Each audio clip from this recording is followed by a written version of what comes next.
संविधान निर्माता बाबा साहेब अंबेडकर को लेकर सियासी विवाद थमने का नाम नहीं ले रहा है।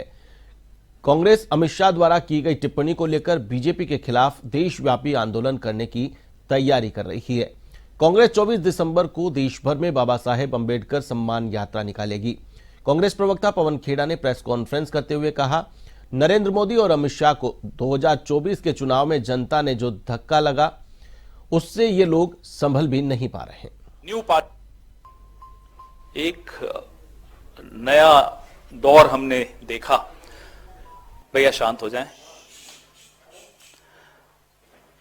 संसद में जो हमने पिछले दिनों देखा, मुझे नहीं लगता कि किसी और पीढ़ी ने इस तरह के नजारे देखे होंगे भारत के संसद में।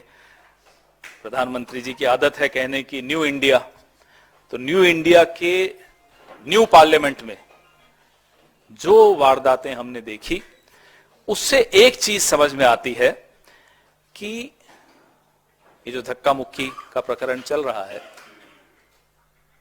जो सबसे बड़ा धक्का लगा है वो अमित शाह, नरेंद्र मोदी के 400 पार वाले सपने को धक्का अगर लगा तो संविधान की रक्षा करने वाले देश के जितने नागरिक हैं, देश का जो विपक्ष है, उसकी वजह से इन लोगों को एक धक्का लगा है। जो कुंठा, जो फ्रस्ट्रेशन इनकी दिख रही है वो आप सबके सामने है।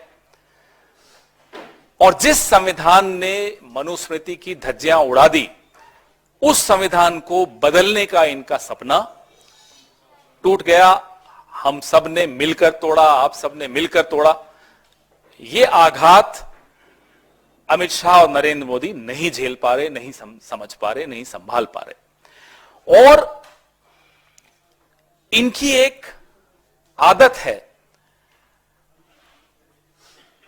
कि धन बल, बाहुबल के आधार पे सरकारों को चलाना। अगर 400 पार हो जाते तो उसी आधार पे सरकार चलाते। वो हो नहीं पाए तो फिर जाहिर सी बात है कि कुंठा होगी, फ्रस्ट्रेशन होगी। जो शब्द निकले उनके मुंह से, कोई ऐसा नहीं है कि कोई गलती से निकले हों। गलती से निकल जाते हैं शब्द तो हम बोल भी देते हैं, साहब sorry, I did not mean this, या माफ करिएगा, मैं ये नहीं कहना चाहता था। लेकिन वो उन शब्दों को सोच समझकर धीरे धीरे उन्होंने दोहराया और उसके बाद आज तक कुतर्क कर रहे हैं, जस्टिफाई कर रहे हैं और हम पर हमला बोल रहे हैं। इससे भी मालूम पड़ता है कि ये असली जो इनकी नीयत है वो इनकी जुबान पे आ गई।